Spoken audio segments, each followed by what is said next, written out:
warahmatullahi wabarakatuh. Teman-teman, jumpa lagi dalam Ceria Bimbel ASN, dan hari ini kita akan pahami bersama mengenai TWK CPNS lengkap dan resmi, yang mana kita akan pahami beberapa materi dalam TWK sesuai dengan kisi-kisi resmi. Jadi teman-teman, yang pertama adalah nasionalisme, integritas, bela negara, pilar negara, dan bahasa Indonesia.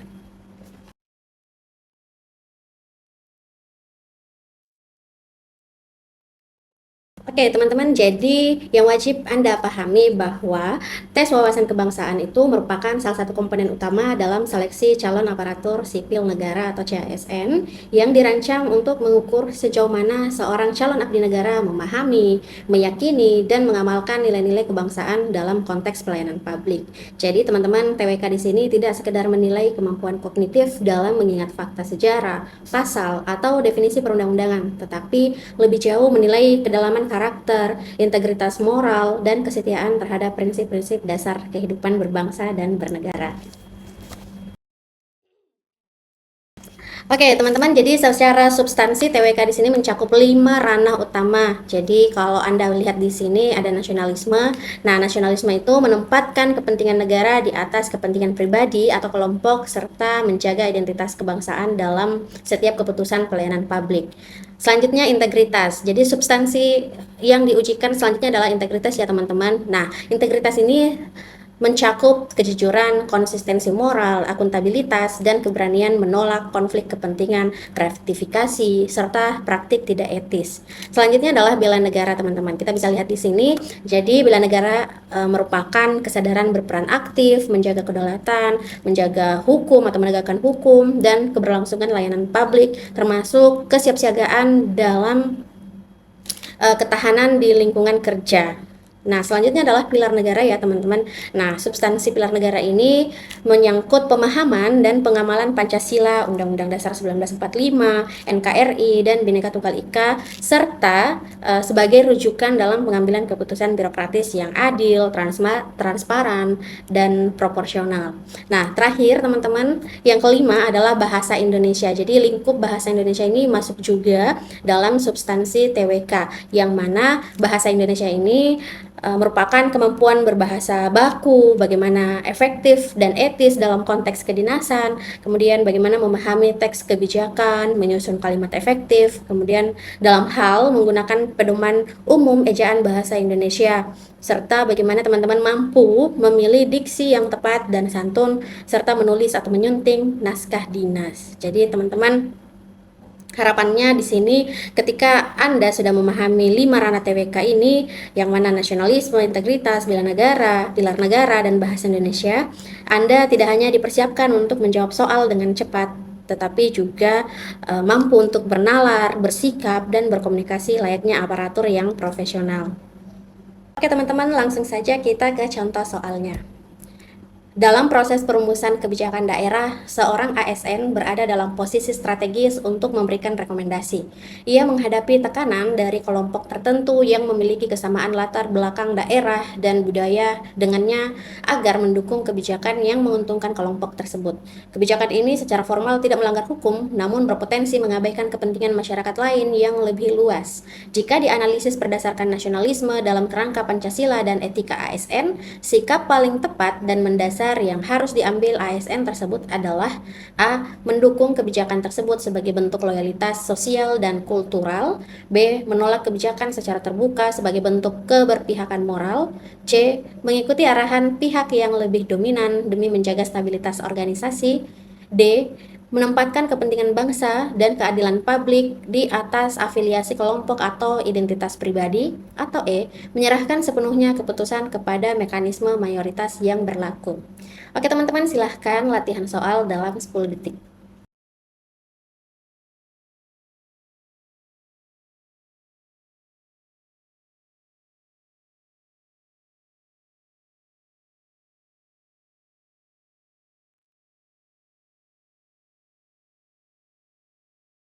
Oke, teman-teman, jadi soal ini menguji nasionalisme ya pada level berpikir seorang ASN. Jadi bukan sekedar sikap emosional. Nah, perhatikan konflik kebijakan tidak melanggar hukum ya di sini.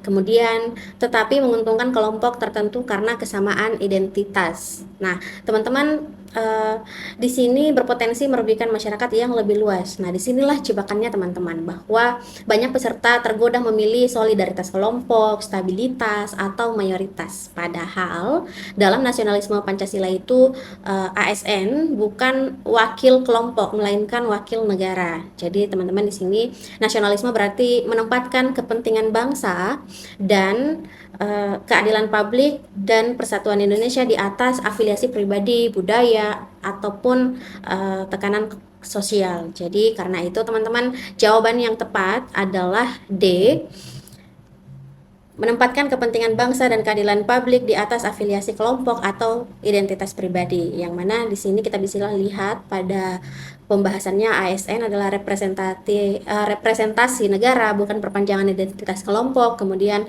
nah, kepentingan bangsa di sini mencakup keadilan publik, inklusivitas, persatuan nasional. Jadi jawaban D ini menunjukkan kematangan berpikir ASN, bukan sekedar sikap reaktif. Oke teman-teman, kita ke contoh soal selanjutnya. Dalam pelayanan administrasi kependudukan, seorang ASN menerima permintaan dari kerabatnya untuk dibantu pada proses lebih cepat karena ada kebutuhan mendesak. Kerabat tersebut memenuhi semua syarat, namun di loket juga ada warga lain yang sudah lebih lama mengantri dan sama-sama membutuhkan layanan segera. ASN tersebut ingin membantu tanpa menimbulkan ketidakadilan dan tetap menjaga profesionalisme. Sikap yang paling tepat yang seharusnya dilakukan ASN tersebut adalah A. Memproses kerabat lebih dahulu karena memenuhi syarat dan ada alasan mendesak. B. Menolak membantu sama sekali agar tidak terjadi konflik kepentingan. C. Meminta rekan kerja memproses kerabat lebih dahulu agar ASN tetap terlihat netral. D. Memprioritaskan kerabat tetapi memberikan kompensasi layanan kepada warga lain. E. Memproses sesuai urutan dan ketentuan layanan serta menjelaskan prosedur secara adil kepada semua pihak. Oke teman-teman, silahkan dijawab dalam 10 detik.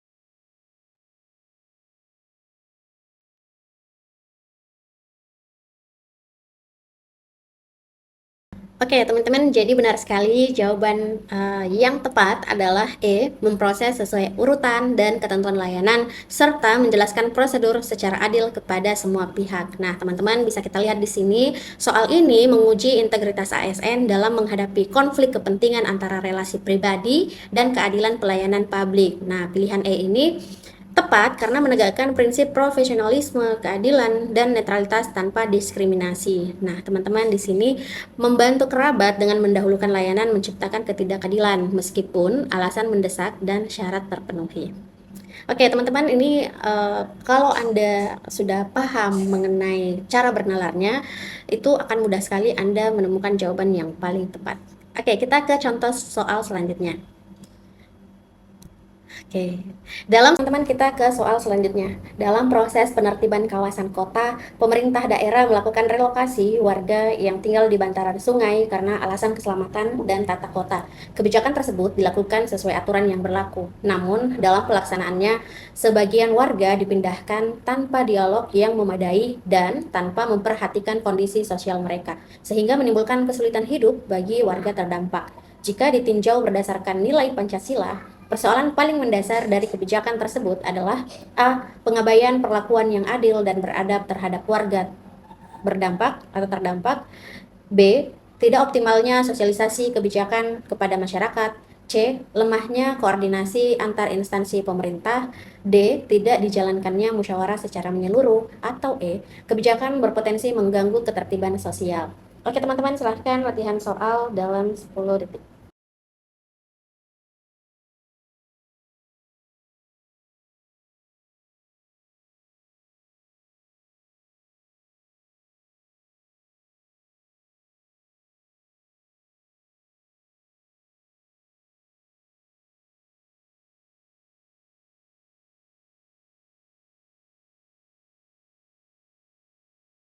Oke, teman-teman, jadi benar sekali bahwa jawaban yang tepat adalah A, pengabaian perlakuan yang adil dan beradab terhadap warga terdampak. Nah, teman-teman, di sini soal ini menguji kemampuan peserta membedakan antara kebijakan yang legal secara administratif dan bermasalah secara nilai Pancasila. Jadi, teman-teman, meskipun relokasi dilakukan sesuai aturan, pelaksanaan yang mengabaikan dialog dan kondisi kemanusiaan warga menunjukkan pelanggaran terhadap prinsip kemanusiaan yang adil dan beradab.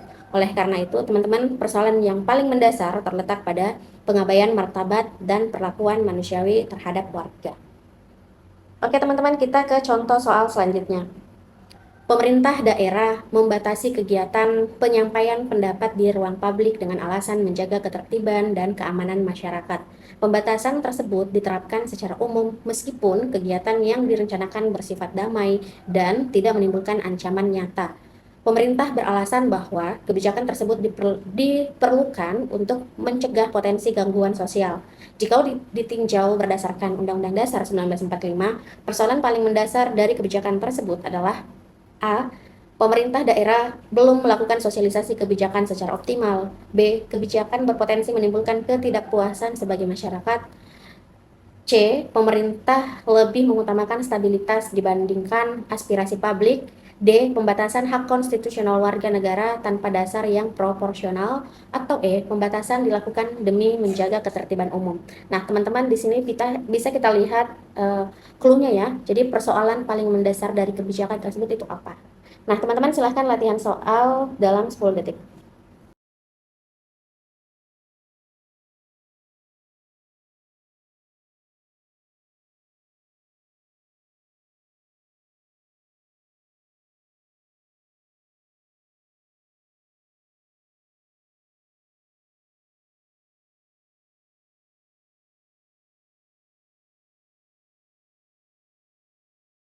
Oke, teman-teman, jadi jawabannya tepat sekali ya, bahwa untuk soal D ini, untuk soal nomor 4 ini jawabannya adalah D, pembatasan hak konstitusional warga negara tanpa dasar yang proporsional. Nah, teman-teman, dalam Undang-Undang Dasar 1945 itu menjamin hak warga negara untuk menyampaikan pendapat yang hanya dapat dibatasi secara proporsional, rasional, dan berdasarkan ancaman nyata.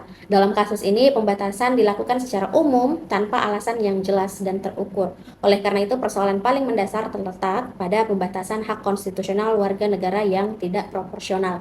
Nah, kita bisa lihat di sini, tanpa alasan yang jelas dan terukur, karena tadi itu alasan menjaga ketertiban dan keamanan masyarakat. Jadi di sini tidak spesifik apa alasan yang mengancam tersebut atau apa alasan yang nyata seperti itu. Oke, teman-teman, tetap semangat. Kita ke contoh soal selanjutnya.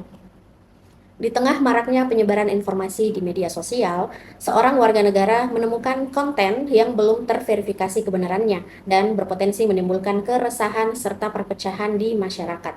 Meskipun konten tersebut sejalan dengan pandangan kelompok yang ia dukung, ia memilih untuk tidak menyebarkannya dan justru mengajak lingkungan sekitarnya untuk lebih bijak dalam menerima informasi. Sikap warga negara tersebut mencerminkan bela negara karena A. Menunjukkan kepatuhan terhadap etika bermedia sosial. B. Menghindari potensi konflik di lingkungan masyarakat. C. Menjaga citra diri agar tidak terlibat polemik. D. Melindungi persatuan dan keutuhan bangsa dari ancaman non-militer. Atau E. Menyesuaikan diri dengan kebijakan pemerintah di bidang informasi.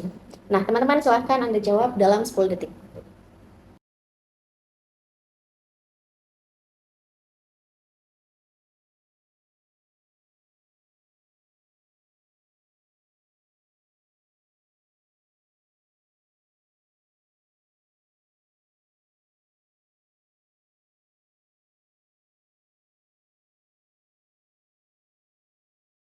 Oke, teman-teman, jadi jawabannya benar sekali bahwa jawaban yang tepat adalah D, melindungi persatuan dan keutuhan bangsa dari ancaman non-militer.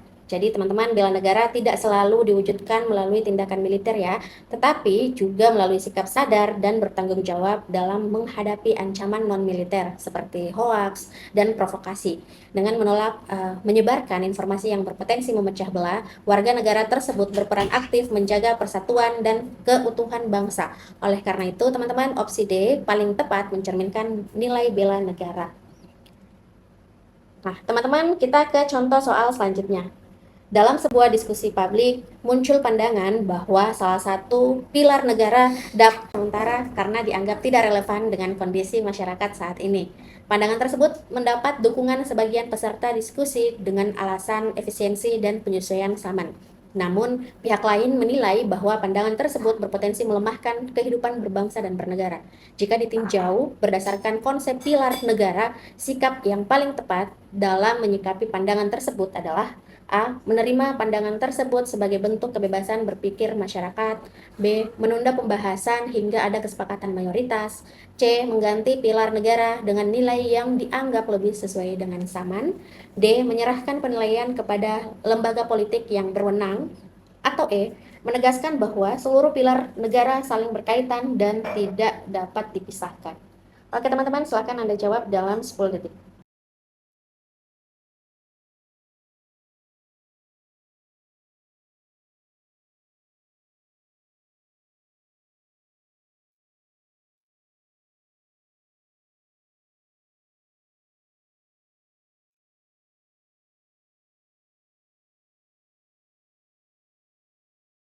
Nah, teman-teman benar sekali bahwa jawaban yang tepat adalah menegaskan bahwa seluruh pilar negara saling berkaitan dan tidak dapat dipisahkan. Nah, teman-teman pasti masih ingat ya. Jadi pilar negara itu ada Pancasila, Undang-Undang Dasar 1945, NKRI, dan Bhinneka Tunggal Ika. Nah, hal ini merupakan satu kesatuan yang saling melengkapi dalam menopang kehidupan berbangsa dan bernegara. Mengabaikan salah satu pilar berpotensi melemahkan fondasi negara secara keseluruhan. Oleh karena itu, teman-teman, sikap paling tepat adalah menegaskan bahwa seluruh pilar negara bersifat utuh dan tidak dapat dipisahkan. Oke, teman-teman, kita ke contoh soal selanjutnya. Dalam sebuah kegiatan resmi instansi pemerintah yang melibatkan peserta dari berbagai daerah di Indonesia, panitia lebih sering menggunakan bahasa daerah tertentu dalam penyampaian informasi karena dianggap lebih akrab bagi sebagian besar pesertanya. Akibatnya, beberapa peserta dari daerah lain mengalami kesulitan memahami informasi yang disampaikan secara utuh. Jika ditinjau dari fungsi bahasa Indonesia dalam kehidupan berbangsa dan bernegara, sikap yang paling tepat seharusnya dilakukan adalah A. Tetap menggunakan bahasa daerah demi menjaga kedekatan emosional dengan peserta. B. Menggunakan bahasa daerah dengan membiarkan peserta lain menyesuaikan diri. C. Menggunakan bahasa yang dianggap paling banyak dipahami peserta. D. Mengutamakan penggunaan bahasa Indonesia sebagai bahasa persatuan demi dalam kegiatan resmi. Atau E. Menyerahkan pilihan bahasa kepada masing-masing narasumber. Oke teman-teman, silahkan Anda jawab dalam 10 detik.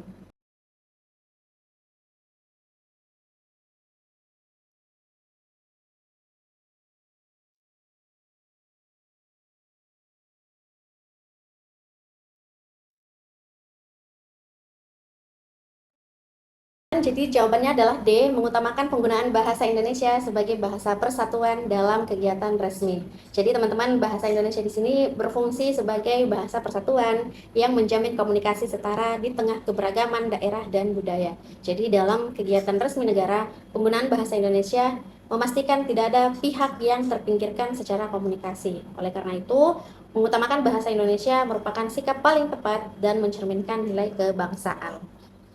Oke teman-teman, kita ke contoh soal selanjutnya.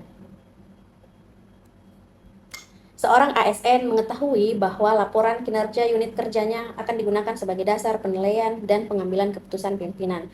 Atasannya meminta agar beberapa kekurangan dalam laporan tersebut tidak dicantumkan agar citra unit tetap baik dan tidak menimbulkan masalah.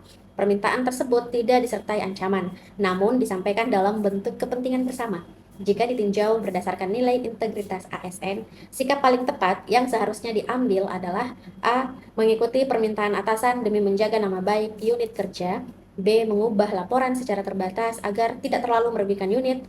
C. Menunda penyampaian laporan sampai situasi dianggap lebih aman. D. Menyusun laporan secara jujur dan objektif sesuai kondisi yang sebenarnya. Atau E. Menyerahkan sepenuhnya tanggung jawab laporan kepada atasan. Nah, teman-teman, kita bisa lihat di sini clue-nya adalah nilai integritas ASN, yang mana bisa kita lihat bahwa Integritas itu adalah jujur, eksistensi moral, akuntabilitas, dan keberanian menolak konflik kepentingan, gratifikasi, serta praktik tidak etis. Nah, teman-teman, silahkan jawab pada kolom komentar.